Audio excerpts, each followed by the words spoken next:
What is happening in the Ukraine right now? What does this have to do with the United States and Russia? And why is this issue important for Americans and the rest of the world?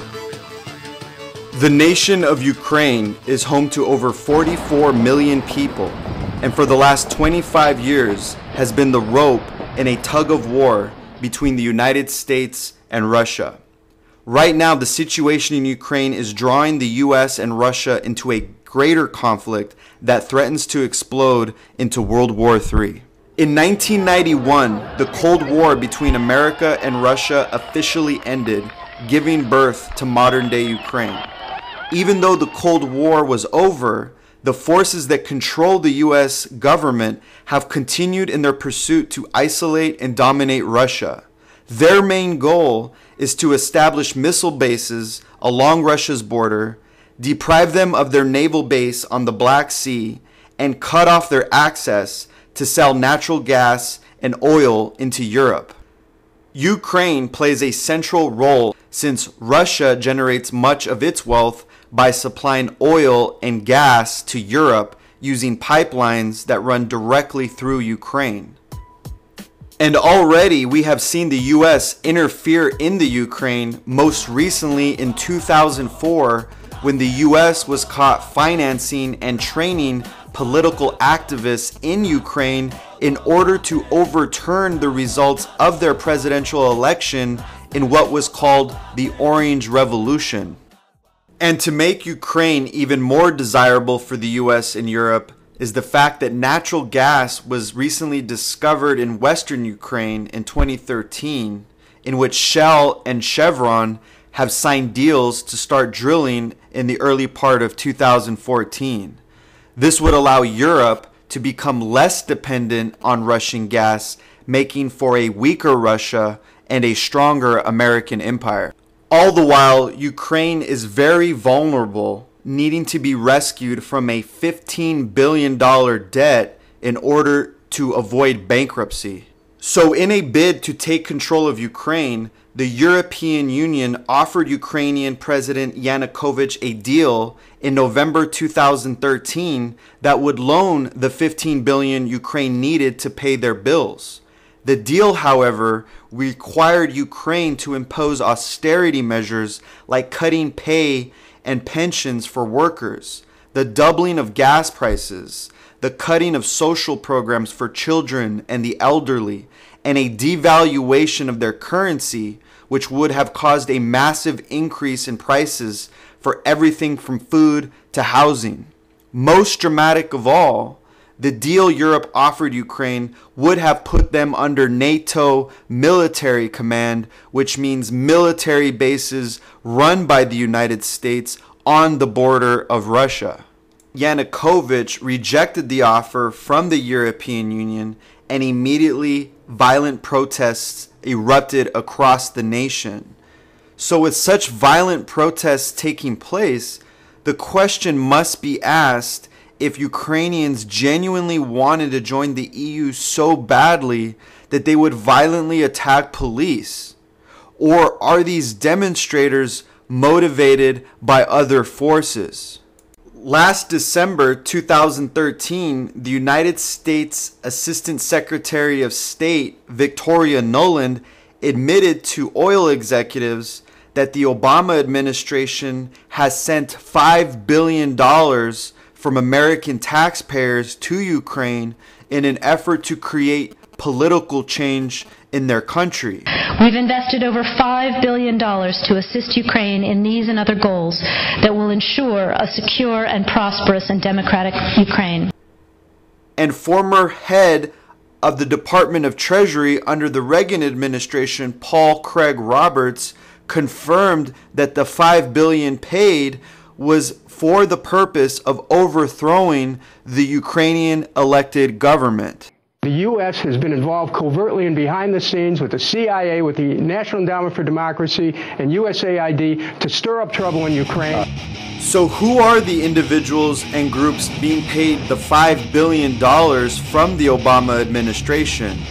Evidence shows these people are in fact neo-Nazis primarily from the Svoboda Party, which is an openly neo-Nazi, ultra-right, anti-Semitic, anti-Russian terrorist organization. U.S. government support of these neo-Nazis becomes plain and obvious when U.S. Senator and former presidential candidate John McCain flew to Ukraine to endorse the founder of the neo-Nazi Svoboda Party, Ole Tyahnybok, who has called for the liberation of his country from what he called, quote, Muscovite Jewish mafia, and declared a Nazi death camp guard a hero for his role in supporting the death of nearly 30,000 people. U.S. efforts to control Ukraine were blocked in December 2013 when Russia offered Ukraine a deal of their own, which would provide Ukraine the $15 billion they needed to get out of debt, and it included cheaper gas and no demands for austerity measures like the EU deal. Ukrainian President Yanukovych signed the deal, favoring closer ties to Russia. Ukrainian Prime Minister said without Russia's deal, quote, bankruptcy and social collapse would have awaited Ukraine. In response, protests in the capital of Ukraine exploded on February 2014 when snipers began shooting in the capital, killing 21 people, including both protesters and police. Veteran U.S. intelligence sources are concluding a secretive neo-Nazi military organization played a major role in the targeted sniper attacks. This was confirmed in a recorded call that was leaked between Estonia's Minister of Foreign Affairs Urmas Paet and European Union official Catherine Ashton, in which Paet shares with Ashton that the snipers who shot protesters and police were hired by the neo-Nazis attempting to overthrow the Ukrainian government. The people who were killed by snipers from both sides, among policemen and people from the streets, that they were the same snipers killing people from both sides. And it's really disturbing that now the new coalition, that they don't want to investigate what exactly happened, so that there is now stronger and stronger understanding that behind snipers, it was not Yanukovych, but it was somebody from the new coalition. It was somebody from the new coalition. It was somebody from the new coalition. Literally within hours of the sniping violence, protesters seized government buildings and President Yanukovych fled the capital, making way for the leaders of the protest movement to take over the government. In short order, the parliament, under pressure from these demonstrators, voted Yanukovych out of office and successfully completed the overthrow of the elected government. The fact that the neo-Nazis who seized control of the government were supported by the U.S. State Department was confirmed in a private phone conversation between State Department Victoria Nuland and U.S. Ambassador to the Ukraine, Jeffrey Pyatt. What do you think? I think we're in play. Good. So I don't think Klitsch should go into the government. I don't think it's necessary. I don't think it's a good idea. I think Yats is the guy who's got the economic experience, the governing experience. He's the guy, what he needs is Klitsch and Tyahnybok on the outside. He needs to be talking to them 4 times a week, So that would be great, I think, to help glue this thing and have the UN help glue it. And, fuck the EU. And the U.S. State Department got exactly what they wanted. So who are these neo-Nazis running Ukraine? Andrew Paroby supervises the defense ministry and the military of the Ukraine. He is the co-founder of the neo-Nazi Svoboda Party, who led the thugs that battled riot police in the Independence Maidan in Kyiv.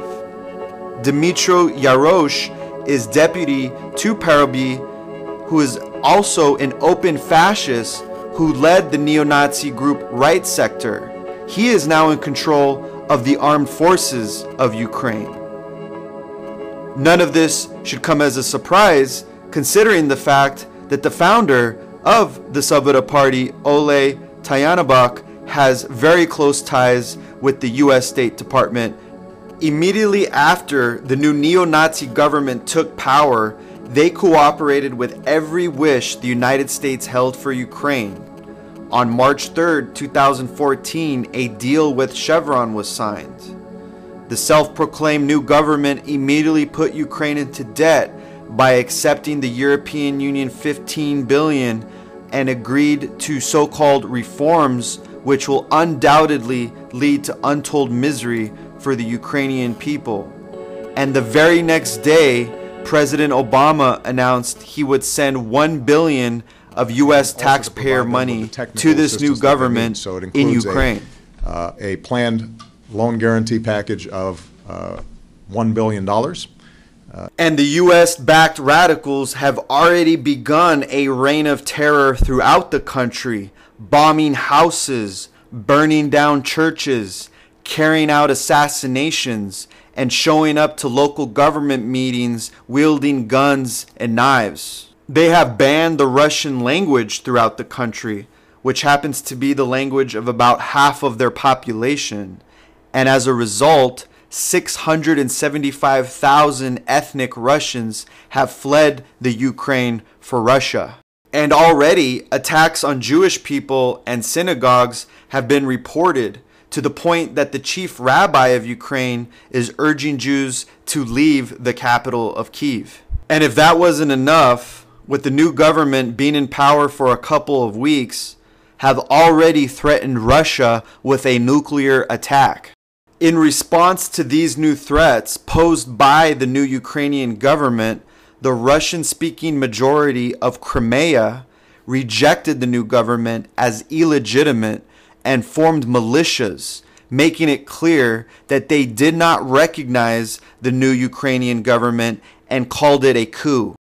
Shortly after, the head of the Ukrainian Navy in Crimea defected to Russia, along with other military officials and soldiers. The actions of the military leaders were in agreement with the majority of the Crimean people, who did not recognize the new government and officially voted to join Russia, effectively severing ties with Ukraine. Authorities in Crimea requested Moscow's assistance after the self-proclaimed government in Kyiv introduced the law abolishing the use of Russian. Russia's Federation Council unanimously approved Russian President Putin's request to send the country's military forces to Crimea to ensure peace and order in the region until the situation in the country was stabilized. In response, the new leader of Ukraine called Russian troop presence an invasion, and President Obama warned of, quote, costs for Russian troop deployment. However, we are now deeply concerned by reports of military movements taken by the Russian Federation inside of Ukraine. But any violation of Ukraine's sovereignty and territorial integrity would be deeply destabilizing. And indeed, the United States will stand with the international community in affirming that there will be costs for any military intervention in Ukraine.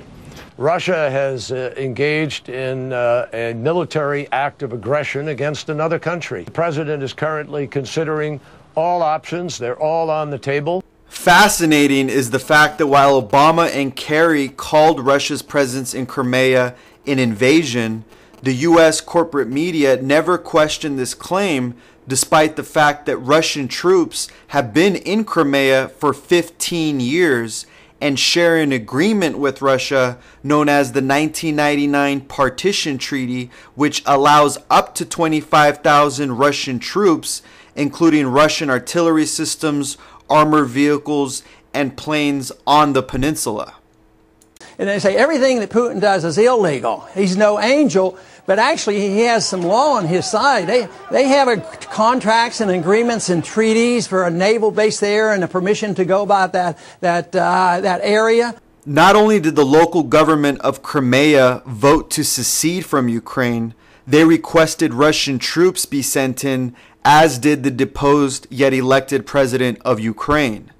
Despite those facts, the Obama administration insisted Russia was invading Crimea and assumed the right to impose sanctions on Russia. First, as authorized by the executive order I signed 2 weeks ago, we are imposing sanctions on specific individuals responsible for undermining the sovereignty, territorial integrity, and government of Ukraine.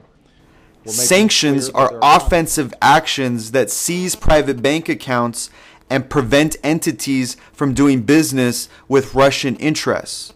In response, Russia warned any sanctions would result in Russia to stop using US dollars in their transactions, which would in effect crash the US financial system, consequently destroying American quality of life. Former Congressman Ron Paul accused the Obama administration that the use of sanctions are acts of war and are criminal. It is evident that Victoria Nuland, John Kerry, Barack Obama, and others in the administration were engaged in the overthrow of the elected government of Ukraine and are using Russia's legal and moral response as a pretext for war. Let us not allow another war to begin based on lies. Global security is at risk as a consequence of the illegal activity the U.S. State Department and the President are engaging in. Please share this video to inform others how the U.S. government is starting a war and how we are all in grave danger.